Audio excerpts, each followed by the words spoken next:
So exposure tests can help the colorist, it can help in the generation lookup table, and of course it can help the cinematographer know how to rate the camera and what the utmost limits of exposure will be before there's artifacts or noise clipping, things like that, that they do not like. So there's a lot of wins from shooting camera tests. In a standard camera test, you will have exposure differences. So you would shoot at like a nominal rated, like perfect exposure, then maybe go up by half a stop for 4 stops, maybe do the same thing below, and do it with a perfectly lit person, as well as Macbeth charts. So these color charts you'll see quite a lot in camera tests. And they're used just because it's a common thing that everyone knows what it should look like. It helps you balance out what grays are. You get to see what saturation is happening in the various vectors. So it's actually really helpful to have. Quite often you'll also have a gray card in there, but the little chits on here that are gray can help with that too.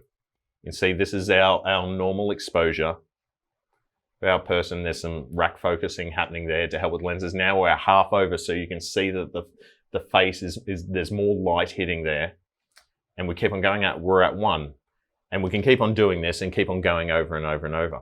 Now, one of the reasons that this is helpful is the cinematographer might decide that they actually want to shoot underexposed or overexposed in order to get grain, noise, or maybe maintain more information in the shadows, but they don't necessarily want to see it looking bright.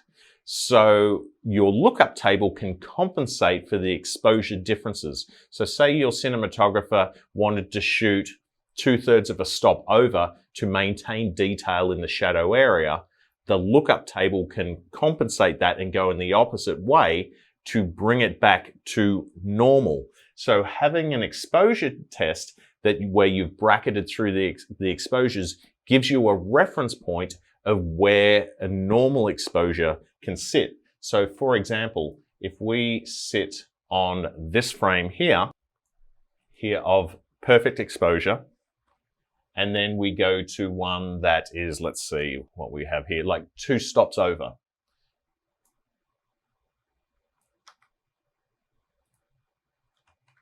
So here you can see what the difference is between 2 stops of exposure. But what we can do is, now that we have this, we can use the controls within the color corrector to pull this down. So I'm just going to use offset like printer lights.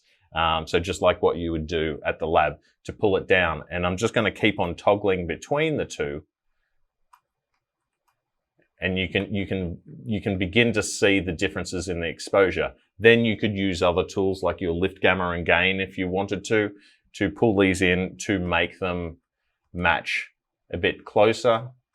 Generally, I wouldn't mess with color balance because that shouldn't be really affected too strongly with just an exposure difference.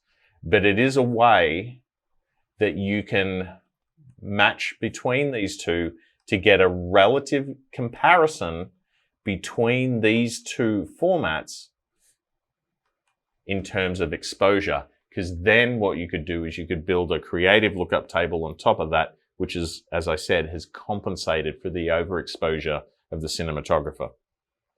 So having a bracketed test is very handy for the cinematographer seeing how far they can push things in terms of where the clips happen, where images is just lost in the blacks, either crushed or just noise. But it can also help in the building of lookup tables if you've decided that you want to shoot 2/3 of a stop over, but you want to normalize those images. So it's really helpful to go through and do these tests.